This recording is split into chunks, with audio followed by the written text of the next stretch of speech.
rotting corpse of our father curses these lands. It must be done. I will reckon with the consequences in time. Finally, my search leads me to a hilltop riddled with shrines. The crown. This is where it all ends. Hello game fans, and welcome to a first impressions video for Alders Blood Definitive Edition. Alders Blood is a dark turn-based strategy game set in a bleak world covered in monsters that sprouted from the carcass of a dead god. You lead a team of crack hunters endowed with special skills across the wastelands to uncover a troubling mystery and to stay alive.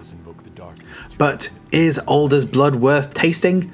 Well, here's my first impressions of Alders Blood on Xbox.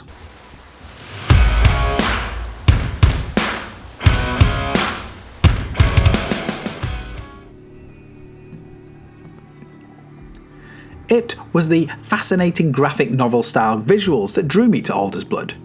The visuals are grim, with long gaunt looking heroes who look well past their best. Players start the game as a single hunter hot on the trail of the source of all the evil. Through this initial mission, players will learn the basic mechanics of moving, fighting and hiding.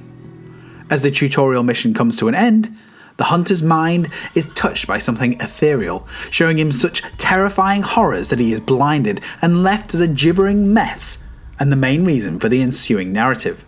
The new posse starts the main game on a mission to retrieve the first hunter, and is soon entangled in the mystery that spans a very large map.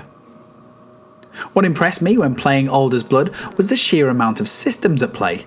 On the battlefield, there is the standard affair of turn-based mechanics, but they've added new ones such as wind direction, which can alert enemies just by your smell. Similarly, when you camp for the night, the different team members can be given different jobs, so they could be foraging, or they could be tending the fire, or resting, or crafting. Yes, players can craft items, then they can trade them with local traders, and so much more. The massive options can be somewhat overwhelming to begin with, and the 4 different difficulty levels do help to simplify it a little, but for those who love a little detail in their turn-based strategy, Alders Blood has it in droves. My only word of warning, however, is that it can be difficult. The wind direction might be a cool feature, but it's also an unpredictable enemy that can cause you to lose a round. Also, as the world is engulfed in darkness, the people, including your trusted hunters and people in your posse, are prone to corruption and can turn on you just as you start making progress. The graphics are all in 2D, and there's plenty of animations for the various characters during the actual action. The cutscenes use little to no animation and are more akin to a graphic novel, using static panels instead of fully animated cartoons. The sound is as eerie as the visuals, with a muted soundscape and shrill monsters screeching and deep grunts coming out of all of the different werewolves and weird creatures that roam the wastelands. The voice acting is solid and works well against the muted soundscape.